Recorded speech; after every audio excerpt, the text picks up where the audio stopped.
પેલું કામ આપણું ઈ છે કે ભાઈ આ જૂનું પાકું સરવૈયું છે ને એને ખાલી કરવાનું, પણ પેલી શરત ઈ કે પેલા જેટલા હવાલા આપેલા છે ને એ બધા હવાલાને ટીક માર્ક કરી લેવાના, બરાબર. પેલું કીધું છે કાના પોતાના ભાગનો 1/2 ભાગ અને કવિશા પોતાના ભાગનો 1/4 ભાગ પાલખીને આપે, એટલે પાલખી છે એ નવા ભાગીદાર તરીકે દાખલ થાય છે.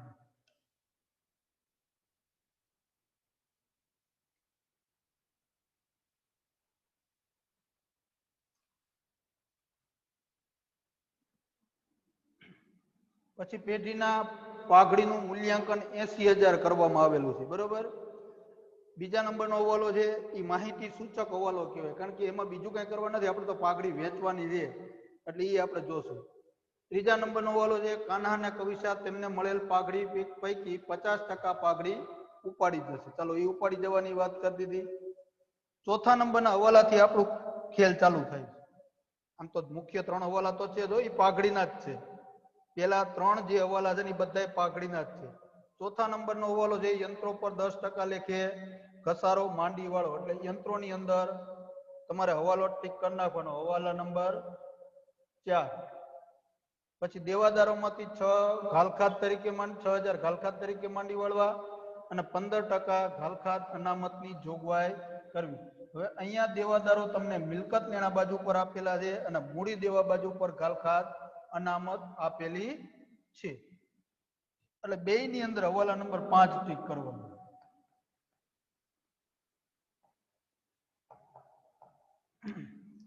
પછી રોકાણોની બજાર કિંમત 15,000 છે જે ચોપડે લાવવી.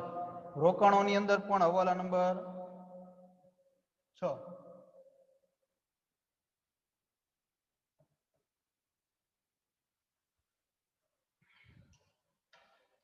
પછી કારીગર વળતર પેટે, હવે રોકાણોની વાત કરીને એટલે રોકાણ અનામત હોય ને એની અંદર ફૂદડી મારી દેવી, કારણ કે રોકાણોની અંદર કિંમતમાં જે કાંઈ પણ વધઘટ થશે એ વધઘટ તમારે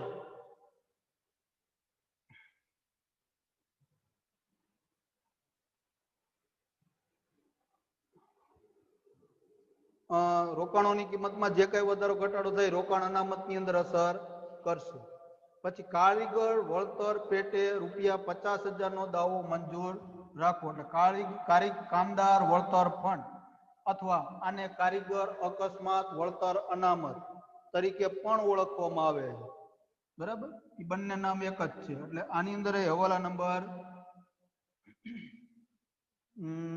7, આ 7મા નંબરનો હવાલો એને અસર કરે. લેણદારોમાંથી 10% લેણદારો ચૂકવવાના નથી, એટલે 8મા નંબરનો હવાલો લેણદારોમાં.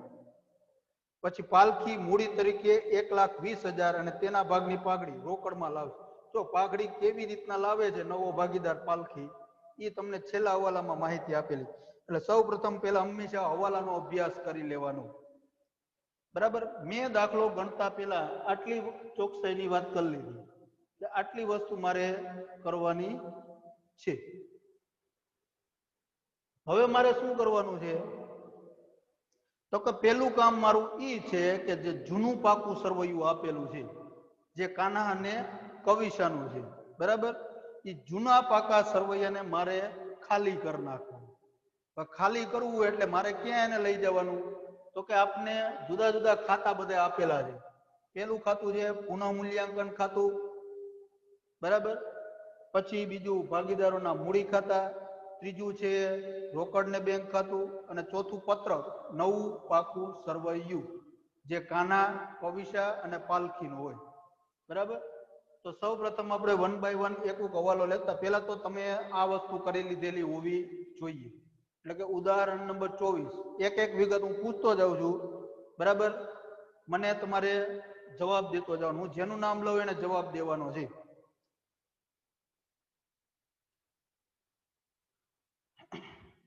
ઓકે, અઘેરા નીચ. હા સર. હવે સૌ પ્રથમ આપણે જૂનું પાકું સરવૈયું ખાલી કરીએ છીએ, બરોબર. તો એમાં મૂડી દેવા બાજુ પરથી આપણે વિગતો લેતા જઈએ. તો મૂડી કાન્હા અને કવિશાની ક્યાં આવશે?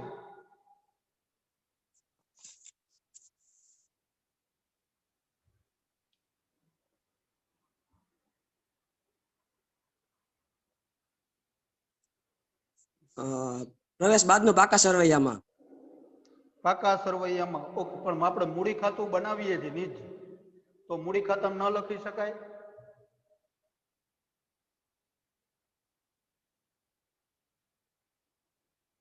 પાકા સરવૈયામાં લઈ ના સર. જવાય, વાત સાચી છે, પણ જો આપણે, મેં તમને અગાઉ જ કીધું હતું, જો આપણે એના ખાતા બનાવતા હોય તો પહેલી પ્રાયોરિટી એને એના ખાતામાં આપવી. તો મૂડી ખાતા બનાવીએ છીએ તો મૂડીને બાકી મૂડી ખાતામાં ન લઈ જવાય? હા સર. હા, તો કઈ બાજુ આવશે? ભાગીદાર મૂડી ખાતામાં જમા બાજુ. હા, ધેટ્સ રાઈટ. ભાગીદારોના મૂડી ખાતાની જમા બાજુ પર બાકી આગળ લાવ્યા તરીકે. બરાબર? કાનાના ખાનામાં 80,000 અને કવિશાના ખાનામાં 1,00,000. બધાએ આ નોંધ કરતી જવાની છે. જેને બાકી છે તમામ વિદ્યાર્થીઓ, હું આ એટલે જ સોલ્વ કરાવતો જાઉં છું, યાદ રાખજો. તમામ ખાતા તમારે દોરેલા જ રાખવાના. નેક્સ્ટ એક્ઝામ્પલ આવતું હોય એના ખાતા દોરેલા જ તૈયાર રાખવાના તમારે. ખાલી એન્ટ્રી ન કરી હોય તો કરતું જવાનું એન્ટ્રી. ઓકે, સરસ નીચ. ત્યાર પછી મકવાણા શિવાંગી. હા સર. ઓકે, હાલો. યા અવાજ આવે. આકસ્મિક અનામત રૂપિયા 15,000 ક્યાં આવશે?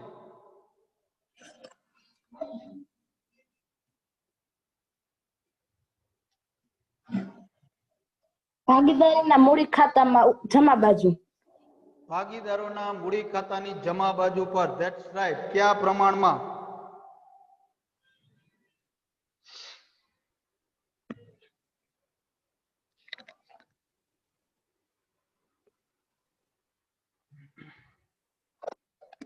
એક જેમ હા,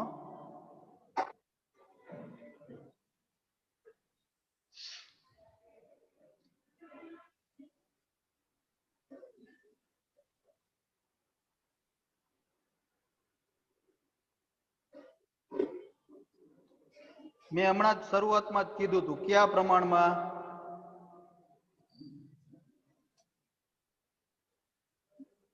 1/2 ના પ્રમાણમાં. અચ્છા, 1/2 નું પ્રમાણ ક્યાંથી આવ્યું?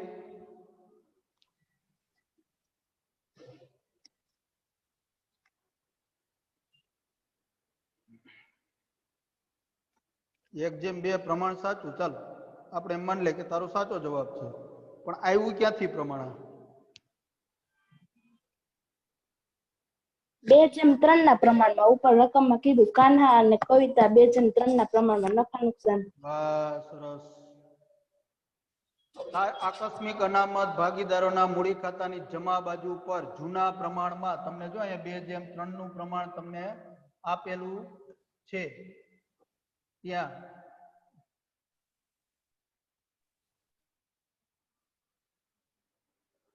બરાબર? અહીંયા તમને ઓલરેડી 2/3 નું પ્રમાણ આપેલું, એટલે 15,000 ને 2/3 ના પ્રમાણમાં વેચવા છે. તો ખાનાના ભાગે કેટલા આવે? 6,000. હે? 6,000. 6,000. હા. બરાબર. અને કવિશાના ભાગે? 9,000. બરાબર છે, સરસ. ઓકે, ચલો ત્યાર પછી ભેંસદડિયા જાનકી.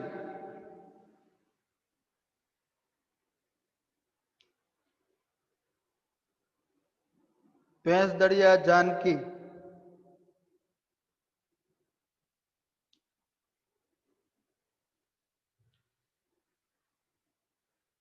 ઓકે. અચ્છા, શૈલેષ છે?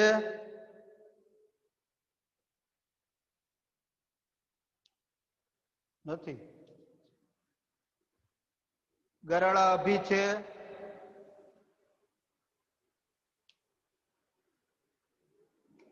ગરાળા અભી?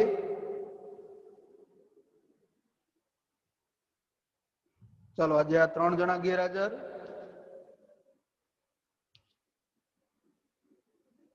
પછી બોરસાણિયા દિશિતા. 10,000 કારીગર કારીગર વળતરના પુનઃ મૂલ્યાંકન ખાતે શું કામ આવ્યો? જો કામદાર વળતર પેટે તો 50,000 નો દાવો મંજૂર કરી દીધો છે બરાબર છે અને કામદાર વળતર ફંડ ની અંદર 40,000 આપ્યા છે બરાબર છે તો વળતર ફંડ છે આની અંદર સમાઈ ગયું હોય તો 10,000 બાકીના જે વધે એ પુનઃ મૂલ્યાંકન ખાતાની ઉધાર બાજુ. ના વધ્યા નહીં કહેવાનું, તારો જવાબ પરફેક્ટલી સાચો છે, પણ વધ્યા નહીં કહેવાનું, પણ ઘટ્યા એમ કહેવાનું. હા ઘટ્યા. હા બરાબર છે, તારો જવાબ સાચો છે કે 50,000 નો દાવો મંજૂર થયો એટલે એનો મતલબ આપણી પાસે 40,000 રૂપિયા પડ્યા હતા પણ દેવાના કેટલા હતા? 50,000, કારણ કે દેવું થઈ ગયું છે જો, એટલે દેવાના 50,000 રૂપિયા હતા. હવે 40,000 તો આપણી પાસે પડેલા જ છે, એ તો આપણે એને દઈ દેશું, પણ 10,000 રૂપિયા ઘટ્યા એટલે આપણે પુનઃ મૂલ્યાંકન ખાતેથી જોગવાઈ કરવી પડે, અને જોગવાઈ હંમેશા પુનઃ મૂલ્યાંકન ખાતેથી ઉધાર બાજુથી થાય, એટલે પુનઃ મૂલ્યાંકન ખાતાની ઉધાર બાજુ પર. એટલે આની આમ નોંધ એવી રીતના થાય, પુનઃ મૂલ્યાંકન ખાતે ઉધાર એ કામદાર વળતર જોગવાઈ ખાતે જમા અથવા કારીગર વળતર શબ્દ પ્રયોગ કરી શકો છો, બરાબર? એટલે એની પહેલી આમ નોંધ આપણે કેવી થાય? આ રીતના આમ થાય કે ભાઈ પુનઃ મૂલ્યાંકન ખાતું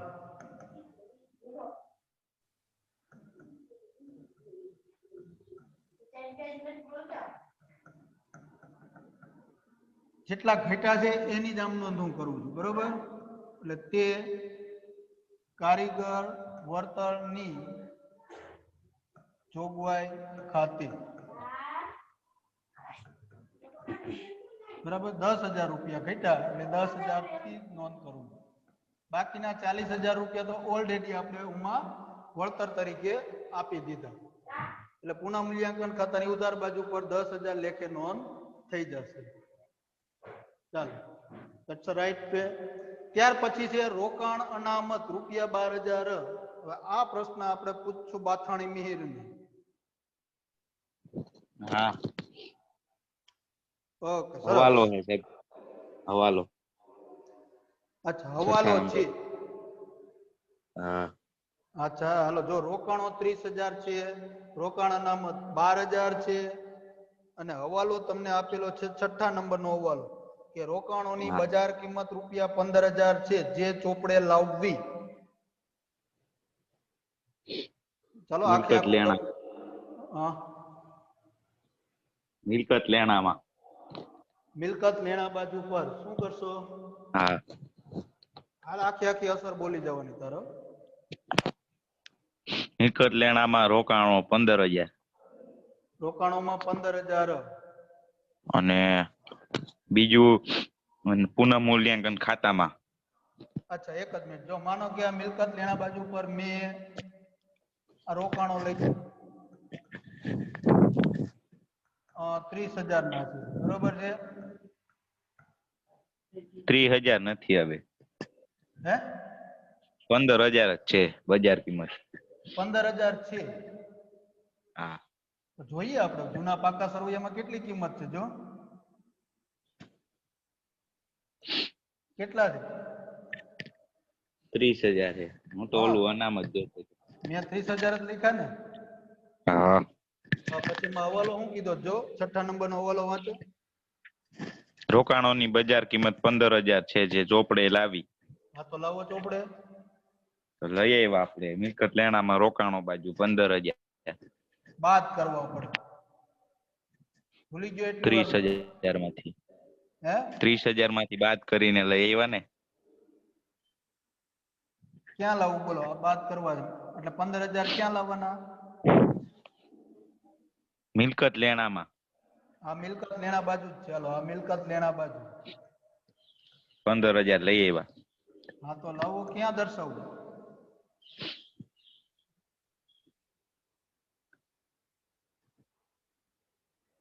રોકાણો.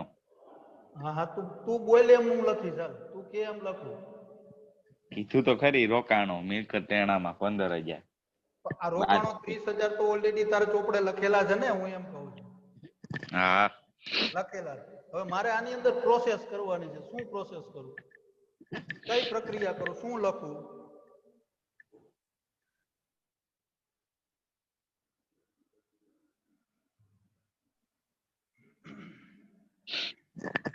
હું કે ઈ લખતો જાઉં.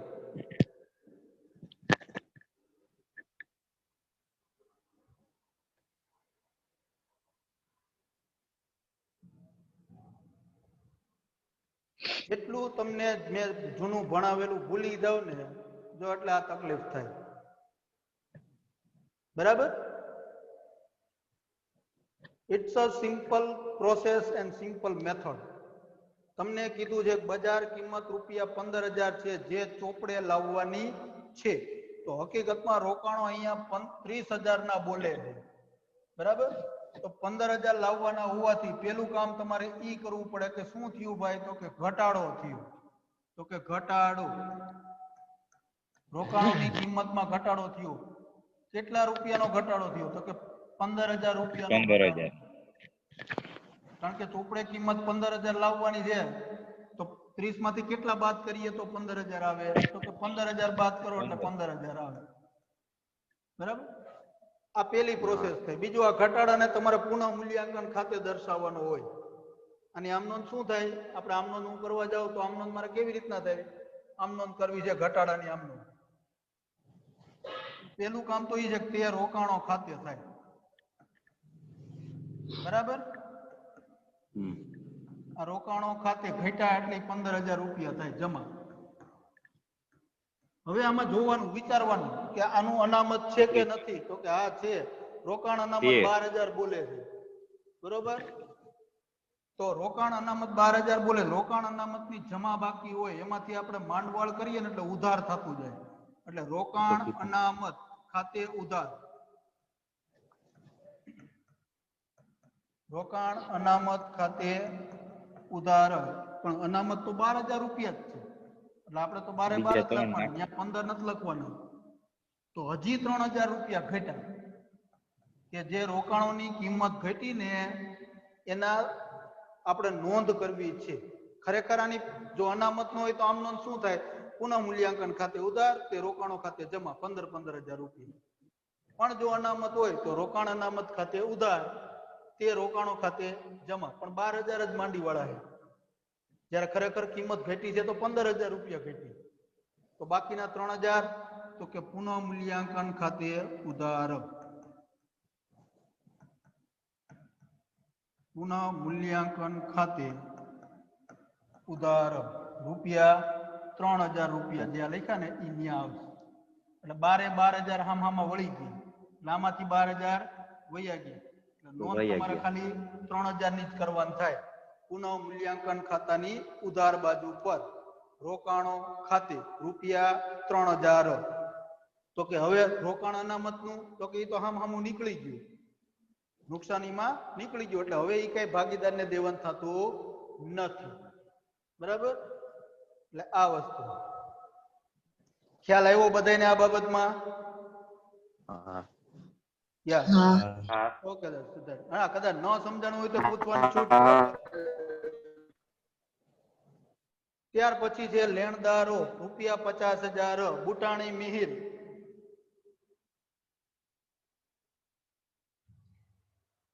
બુટાણી મિહિર લેણદારો ક્યાં લખશું?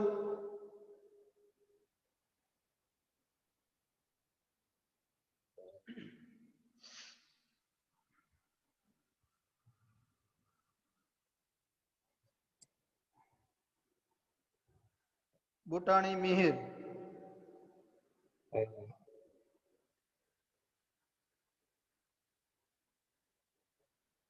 લેણદાર ક્યાં લખશું?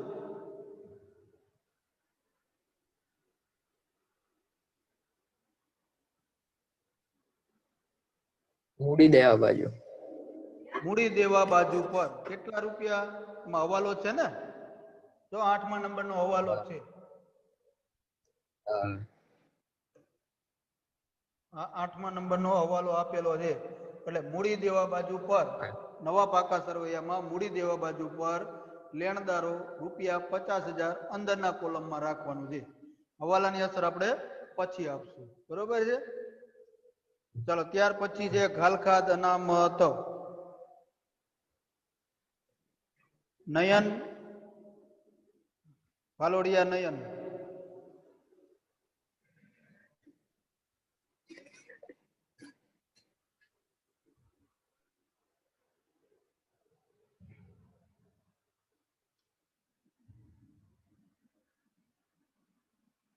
આજે આપણે